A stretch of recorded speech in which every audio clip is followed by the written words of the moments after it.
São mais de 120 milhões de habitantes em um arquipélago no Oceano Pacífico, na Ásia. Com suas tradições milenares, o Japão é um país estável. Desde a Segunda Guerra Mundial, não entrou mais em conflitos diretos e vive sem grandes turbulências econômicas e políticas há muito tempo. Ou vivia, porque essa situação tem dado sinais de mudança. Em maio, o aumento do preço do arroz derrubou um ministro do governo. Questionado sobre o alto preço do arroz, alimento básico da culinária japonesa, Eto Tako disse que não precisava comprar o produto porque ganha de graça dos apoiadores e daria até para vender. Diante da enxurrada de reações negativas, ele anunciou a entrega do cargo. E essa é só uma das frentes de um descontentamento crescente por lá e que chegou às urnas. O grande destaque do pleito foi o avanço do partido ultranacionalista, defensor de uma pauta anti-imigração semelhante à de Donald Trump. É nesse cenário que o Partido Liberal Democrático, no poder quase ininterruptamente desde 1955, perdeu a maioria dos assentos na Câmara Alta na última semana. Precisava conquistar 50 cadeiras para se manter no controle da casa, mas conquistou apenas 47.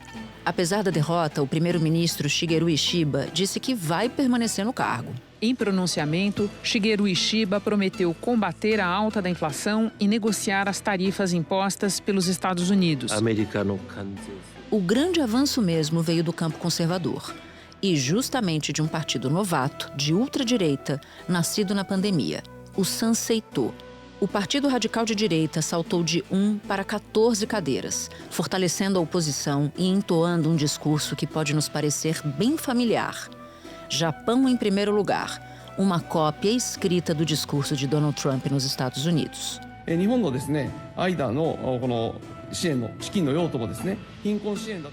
Essa voz que você ouviu é justamente de Sohei Kamiya, do Partido Sansei-to.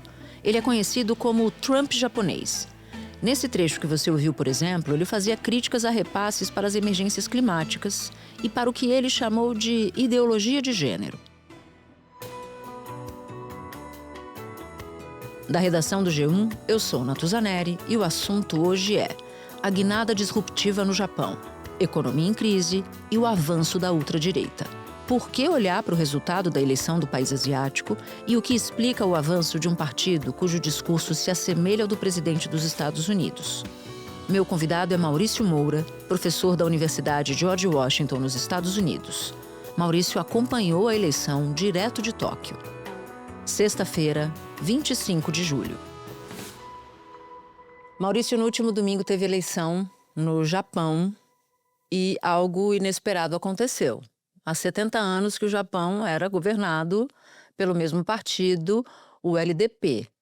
O que houve? Essa eleição foi muito importante no Japão, né? E lembrando que o Japão tem um sistema político, Natuza, que não é simples. É um sistema político bicameral, tem a Câmara Baixa, que houve a eleição da Câmara Baixa o ano passado. Que é equivalente à nossa Câmara dos Deputados. Exatamente. Houve a eleição da Câmara Baixa o ano passado, exatamente um ano, e o LDP, né, que é o Partido Democrático Liberal, ele perdeu a maioria na Câmara Baixa. Mas ele ainda tinha maioria na Câmara Alta, que foi justamente a eleição desse domingo. Que é o equivalente ao Senado. Perfeito. A Câmara Alta tem 248 posições e o mandato para um representante na Câmara Alta dura 6 anos. A cada 3 anos tem eleição, porque esse ano foram disputadas 124 vagas, que é a metade, e uma vaga que estava aberta, ou seja, foram 125 cadeiras que estavam em disputa. E a eleição no Japão, Natuza, ela não é simples. O eleitor vai para a urna e ele tem que fazer 2 votos. Um voto é para um candidato a nível distrital. E no caso é um turno só. Então tem vários candidatos no distrito, são 10 partidos no Japão. Quem tem mais voto já é o representante naquele distrito. Esse ano foram 175 vagas nesse contexto. O outro voto é proporcional ao partido, você vota no partido. Nesse aspecto é semelhante ao modelo alemão, mas... Então, o eleitor tem que fazer 2 escolhas. Vota no partido e vota no candidato dele do distrito. E o LDP, ele tinha uma coalizão com um partido chamado Komeito. Essa coalizão, para manter a maioria na Câmara Alta, precisava eleger 50 representantes. Só que eles ficaram na soma dos dois partidos, essa coalizão, com 47. Então a gente está falando Do LDP e do Komeito. Do LDP e do Komeito. Komeito, qual é a tendência política dele? É muito semelhante à do LDP. E eles têm uma tradição histórica de coalizão. O que aconteceu com um outro partido que começou pequenininho, não muito tempo atrás, e que de repente atravessou o samba por lá? Queria que você falasse desse partido, o Sanseitô. O Sanseitô em japonês é fazer política, essa é a tradução. Ele começou, ver se você se remete a alguma história, começou com um engajamento online, né? O líder do Sanseitô criou um canal de YouTube onde ele atraía debate político. É muito curioso, porque é um partido que surge do YouTube. Exatamente. Ele era um gerente de loja de departamento, assim, uma figura da classe média japonesa.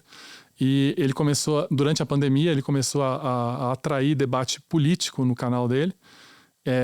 Com algumas narrativas que são bastante conhecidas a nível internacional. Todos os políticos são corruptos, a política não representa o cidadão comum, o Japão está sendo tomado por imigrantes, os valores da família estão sendo corroídos, e com isso ele atraiu, ele começou a crescer nas redes sociais. Só para você ter uma noção, o partido dele tem mais seguidores nas redes sociais que o próprio LDP, que é um partido que está representado em todos os cantos do Japão. E eles começaram nas redes sociais, nessa eleição, com um discurso bastante radical, e um discurso que dialoga com essa agenda da direita mais radical global, né? Eu aprendi que parece que as coisas no Japão demoram a chegar, as ondas demoram a chegar, e agora chegou essa onda. Faz sentido, historicamente é assim, né? E aí esse foi interessante, assim, esse não foi surpresa, porque houve uma eleição há 2 meses atrás na Grande Tóquio. E nessa eleição da Grande Tóquio eles já tiveram um crescimento bastante superlativo, assim, já se colocaram, foram muito bem, inclusive, e aí houve a sensação de que isso se ia refletir também na eleição nacional, e eles ganharam 14 cadeiras.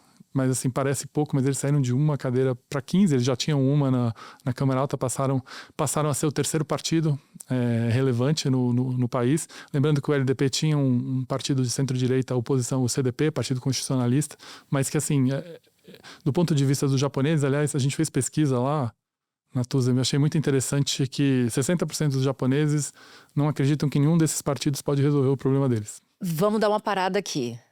É muito parecido com muitas histórias, inclusive a nossa aqui com o bolsonarismo, é parecido com o discurso que Trump faz, que outros líderes da direita mais radical andam fazendo mundo afora, o que me leva a acreditar que a gente está falando de um movimento que parece um movimento sistêmico, né? O Japão passa a integrar esse movimento ultradireitista que a gente vê mundo afora. Totalmente. E é interessante que essas agendas, a agenda e a narrativa, ela se expande, né, no mundo, né? A narrativa, ele ataca basicamente a imigração, e aliás, fazendo um parênteses aqui, ataca de alguma maneira a imigração brasileira lá. A imigração brasileira tem uma característica bastante particular, né? Porque o Japão passou uma lei que filhos de japoneses e até netos, que eles chamam de sansei, podiam pleitear vistos de trabalho no Japão. E muitos brasileiros imigraram para lá para justamente trabalhar nas indústrias japonesas, fazer o trabalho pesado das indústrias. O Brasil, segundo, tem oficialmente 200 mil brasileiros no Japão, mas dizem os números que pode ter 400 mil, que metade estão de forma ilegal lá. A gente está falando de que personagem? Qual é o nome deste político que era gerente de uma loja de departamento, que cria um canal do YouTube, que tem um discurso de ultradireita? Que personagem é esse? É um japonês de meia idade, chama Aiwa, que é a pronúncia até... desculpe meu japonês aqui. Mas, ele justamente, ele é um líder jovem, que, como você falou, se coloca como diferente de tudo que está aí, de fora da política. Ele foi eleito na Câmara Baixa, ou seja, ele já estava presente na discussão, na pauta da política japonesa, ou seja, mas ele conseguiu agora fazer, e assim, isso também é uma tendência, né? Geralmente, esses movimentos surgem como uma liderança.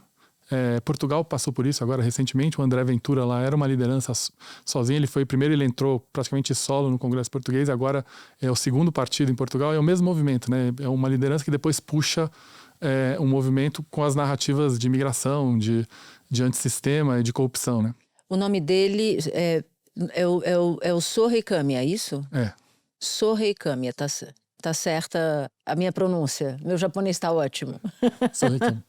Agora, por que ele sobe? Por que ele cresce? O que está acontecendo no Japão para explicar a ascensão de um movimento assim? Tem vários aspectos, né? O primeiro aspecto é que o Japão agora está convivendo com um processo inflacionário recente, uma inflação de 2 e 3% ao ano, que historicamente é bem acima do que eles estavam acostumados a conviver. Eles tinham um processo de deflação durante décadas, ou seja, as pessoas mais poupavam do que consumiam. O governo japonês fez um esforço tremendo fiscal para injetar liquidez na economia. Eles tinham uma taxa de juros negativa, ou seja, que uma taxa de juros que pune você manter dinheiro com você, justamente para tentar estimular o consumo. Isso não aconteceu. Agora a inflação corrói o dia a dia, né, o rendimento das pessoas.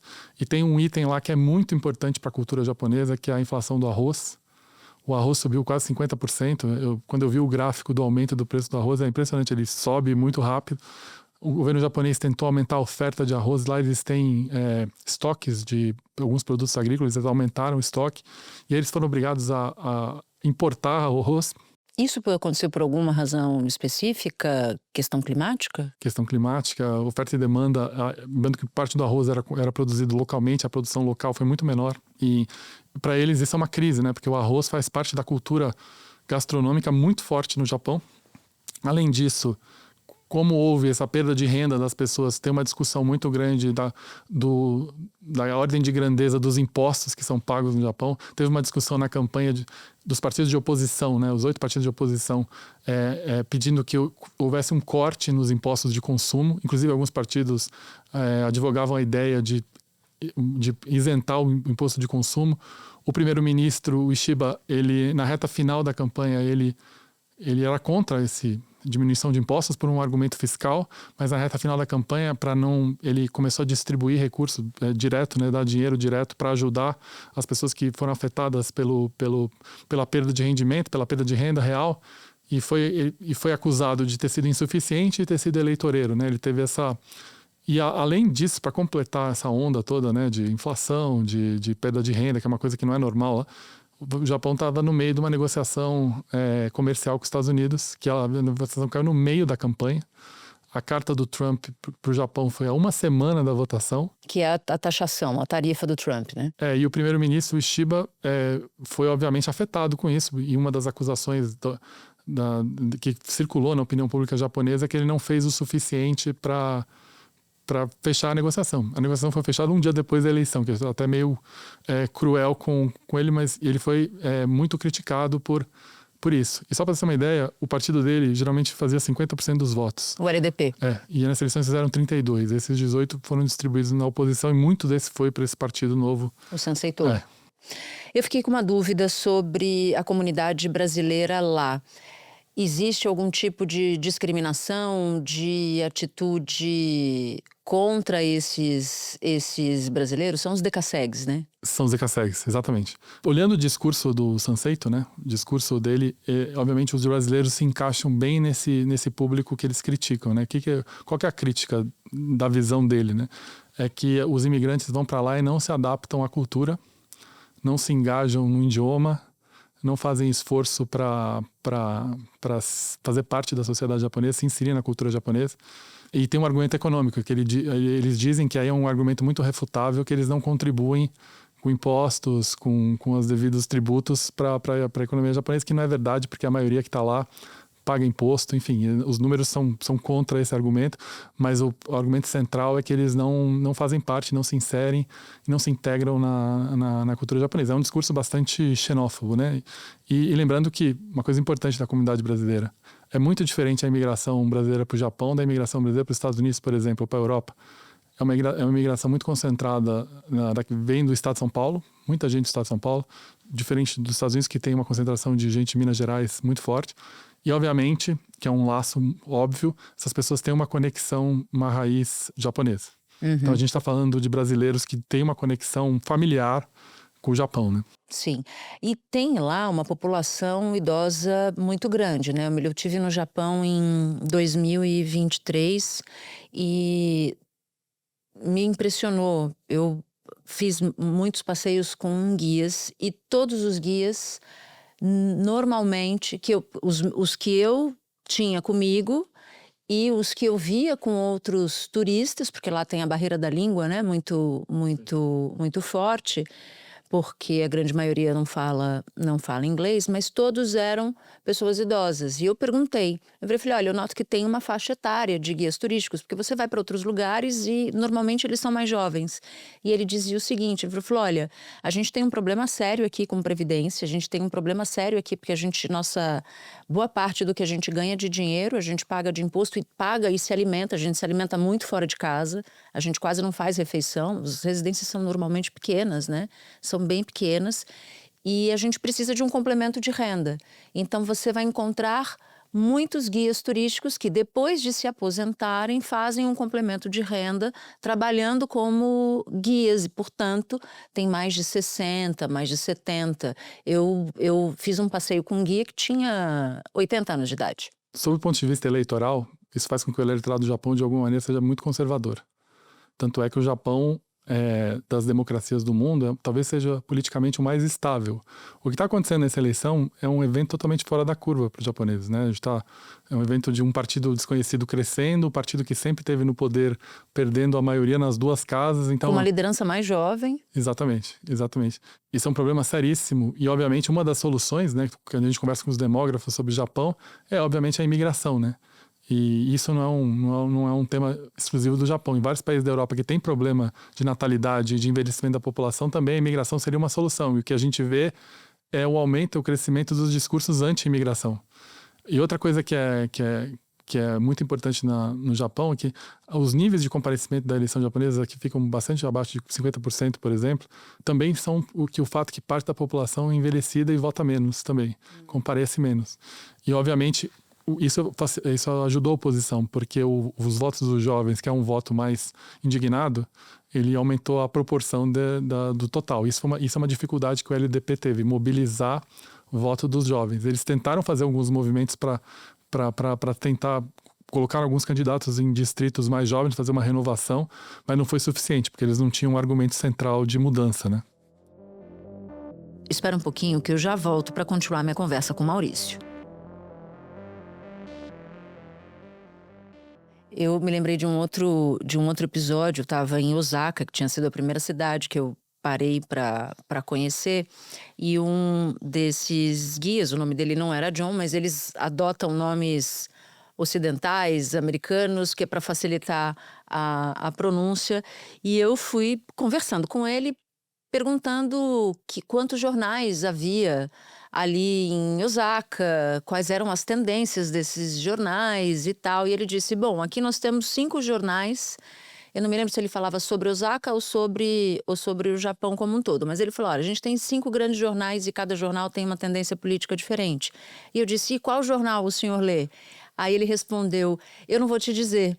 Eu falei, não? Ele falou, não vou te dizer, porque eu não sei qual é a sua tendência política. Se a sua tendência política for diferente da minha, você não vai ter uma boa experiência aqui no Japão. E quando você voltar para o Brasil, você não vai chamar outros turistas para virem para cá, para trazerem divisas para cá. E ele realmente não me disse. Até hoje eu não sei se ele era de centro, de direita, de centro-direita, de esquerda, de centro-esquerda. Ele não disse. Mas sabe uma coisa, Natuza, acompanhando a eleição no Japão e em Taiwan, ano passado, eu aprendi a gente do Ocidente, quando a gente vai para uma disputa eleitoral polarizada, é praticamente um embate, né? E os dois lados, de alguma maneira, se agridem bastante, né? A gente está acostumado a campanhas cada vez mais duras, né? Violentas até, né? Exato.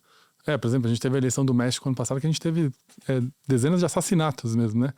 E tanto em Taiwan quanto no Japão, tudo que eu estou falando aqui, a política é muito menos agressiva, tanto a parte verbal mesmo o Sanseito. O Sanseito não se compara com Trump, com o que a gente viu aqui na América Latina, com o AfD da Alemanha. É mais sóbrio. Totalmente. Assim, mesmo é mais, ele não vai agredir os imigrantes, assim, é muito diferente.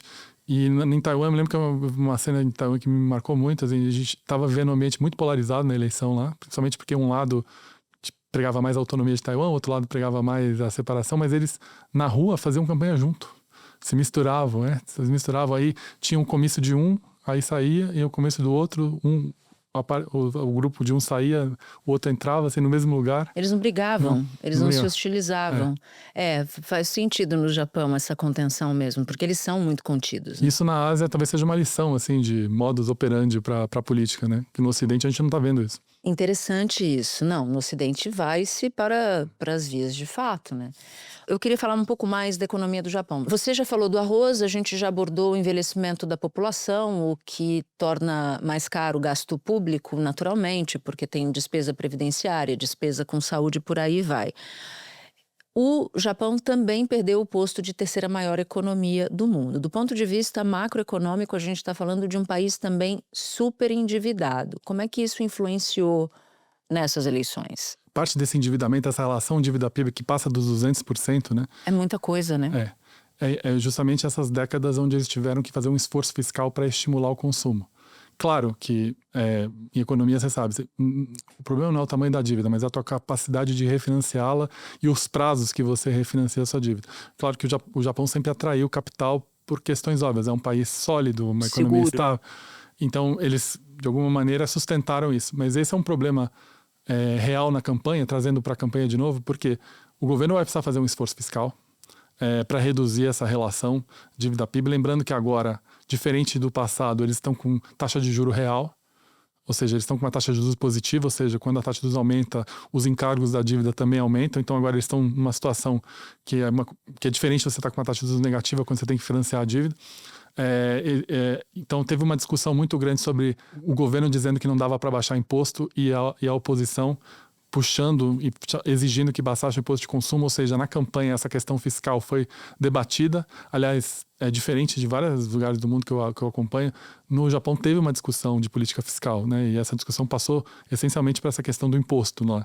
O governo japonês, não é de agora, não é essa só a gestão do Ishiba, mas as gestões anteriores, estava fazendo um esforço para que japoneses que têm dinheiro no exterior passassem a trazer esse recurso para o Japão, principalmente para a Bolsa de Valores, que passassem a investir nas empresas japonesas que estão listadas. Lembrando que sempre existiu uma polêmica sobre a governança das empresas japonesas, sempre era um argumento de que a Bolsa de Tóquio poderia ser muito melhor se houvesse uma confiança maior na governança de várias empresas. Então, tem um esforço de trazer recursos dos japoneses, que estão investidos no interior, para dentro também.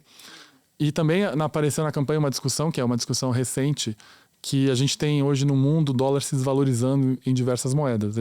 E uma das moedas que é uma opção ao dólar nesse contexto novo que a gente vê é o ien.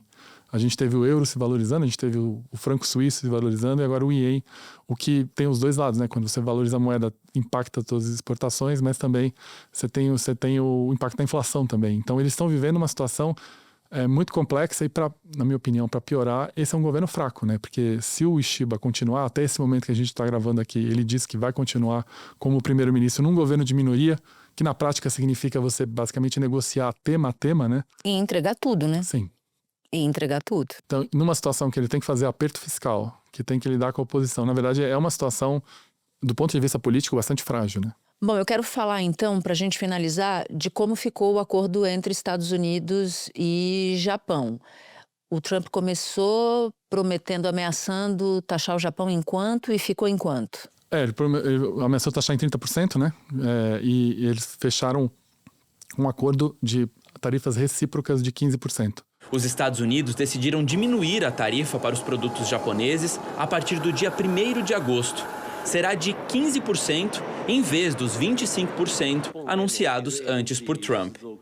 Hoje, a Casa Branca afirmou que as importações de remédios e de semicondutores serão negociadas à parte, mas garantiu que o Japão não será tratado pior do que outros parceiros comerciais. Os carros japoneses também terão tarifa de 15%, além da tarifa de 2,5% já existente. Em troca, o Japão concordou em abrir o país para importações de carros americanos, caminhões, arroz e outros produtos agrícolas. O Japão é um dos maiores parceiros comerciais dos Estados Unidos, mas a balança é desigual. No ano passado, os americanos importaram 70 bilhões de dólares a mais do que venderam para os japoneses. Nesses acordos comerciais, o diabo mora nos detalhes, né? Então, Por exemplo, o que aconteceu no setor automobilístico japonês, especificamente. Ele pagava 25, vai passar a pagar 15, e as ações, por exemplo, da Toyota e da Honda dispararam no mercado, porque assim, eles vão, obviamente, pagar menos imposto. Por outro lado, o Trump anunciou que o Japão vai investir mais ou menos 600 bilhões de dólares nos Estados Unidos. Agora, na média, o consumidor americano vai pagar mais pelos produtos japoneses, porque tinha uma média de 5%, passou para 15%. E alguns setores ficaram completamente de fora. Por exemplo, o setor de aço, alumínio, que são setores que o Trump está impondo tarifas independente do país, esses setores ficaram de fora. Para arrematar, você estuda processos eleitorais no mundo inteiro. A gente já fez episódios aqui em diferentes países e o mais longe que nós fomos foi agora com o Japão. Em termos de fenômeno mundial, por que é importante falar de Japão? Por vários motivos. Do ponto de vista econômico, como você mencionou, o Japão é uma das economias mais importantes do mundo. E do ponto de vista geopolítico, o Japão hoje está numa situação muito importante ali, porque ele tem que lidar. Ele é um parceiro histórico comercial americano, mas ele tem que ir tanto comercial e militar.